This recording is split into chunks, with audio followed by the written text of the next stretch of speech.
आजकल काफ़ी पेशेंट्स हमारे सेंटर पर कॉल करते हैं और हमसे पूछते हैं कि ब्रेस्ट में साइज़ इंक्रीज़ करने के लिए आपके पास इंजेक्शंस हैं। तो शुरू में जब ऐसे कॉल्स आते थे तो मैं तो अपने कोऑर्डिनेटर या अपने काउंसलर को बोलता था उनसे पूछो कि वो कौन से इंजेक्शंस की बात कर रहे हैं, ऐसे कौन से इंजेक्शंस हैं जो मार्केट में हैं, जिनको डालने से उनका साइज़ बढ़ जाता है। बाद में मुझे पता चला कि इनमें काफ़ी सारे इंजेक्शंस जो हैं वो ऐसी चीज़ें हैं जो बैंड हैं और पेशेंट्स के लिए काफ़ी हानिकारक होती हैं। एक दूसरे टाइप के इंजेक्शंस होते हैं जो मुझे ऑलरेडी पता था, लेकिन मैं यूजुअली एडवाइस नहीं करता अपने पेशेंट्स को बिकॉज़ वो वर्थ इट नहीं होते।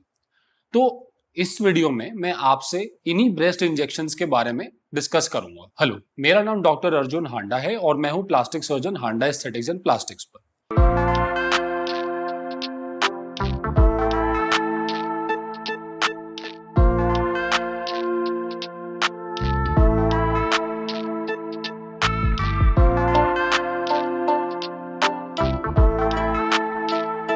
लेट्स स्टार्ट विद कि इंजेक्शंस किस किस टाइप के होते हैं।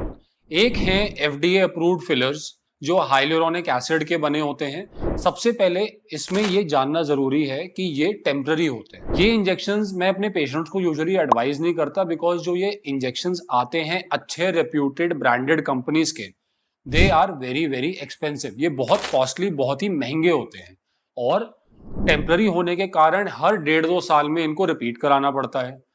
और जितनी वॉल्यूम चाहिए होती है इस ब्रेस्ट के फिलर के इंजेक्शन से, वो आपके कंपैरेटिवली एक इम्प्लांट प्रोसीजर या फैट ग्राफ्टिंग प्रोसीजर के बराबर होती है जिसमें आपको परमानेंट रिजल्ट मिल रहा है। तो कोई पेशेंट अगर बोलता है कि नहीं जी मुझे सर्जरी तो बिल्कुल नहीं करानी, मुझे सिर्फ फिलर ही डलवाने हैं, तो बात अलग है। बट अगर मैं किसी को काउंसल करता हूँ और रीजनेबली समझाता हूँ कि जितने पैसे आप फिलर्स पे लगाने वाले हो उतने में ही आपको परमानेंट रिजल्ट मिल जाएगा फैट ग्राफ्टिंग या इम्प्लांट से, तो वो समझ जाते हैं कि ये फिलर कराना apart from the fact that कि नॉन सर्जिकल है और इसका डाउन टाइम नहीं है, इसके अलावा इसका कोई एडवांटेज नहीं है ओवर द लॉन्ग टर्म। अब आते हैं दूसरे टाइप के इंजेक्शंस पे जो बैंड है। For example liquid silicon injections. तब आप सिलिकॉन इंजेक्शन डलवाते हो तो प्रॉब्लम क्या है कि ये बॉडी में रिएक्शन करता है और काफी ज्यादा स्कारिंग करवाता है और ये बॉडी में फैल भी जाता है और जाके बड़ी सारी चीजें करवाता है जो बहुत ही हार्मफुल होती हैं बॉडी के लिए। ये प्रोसीजर बहुत कॉमन है in countries like Thailand and Philippines और वहां पर भी इलीगली होता है।